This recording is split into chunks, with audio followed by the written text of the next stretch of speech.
কিন্তু আমার আল্লাহ নানিব মিল্লাত কোরআন শুধুমাত্র আমার আল্লাহ নাজিল করেছেন তা না, আমার আল্লাহ কোরআন নাজিল করি পাশাপাশি আমার আল্লাহ কোরআনের হেফাজতের দায়িত্ব নিয়েছে।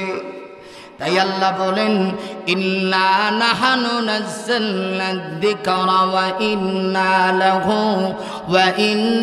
লাহু লাহাফিজুন। নিঃসন্দেহে আরে মুমিন,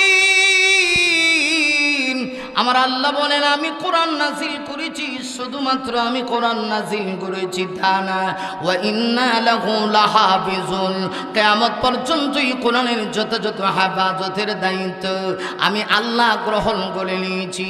এখন আপনাদের কাছে জানতে চাই, আল্লাহ কি ডাইরেক্ট আসমান থেকে এসে কিয়ামত পর্যন্ত কোরআন হেফাজত করবে নাকি?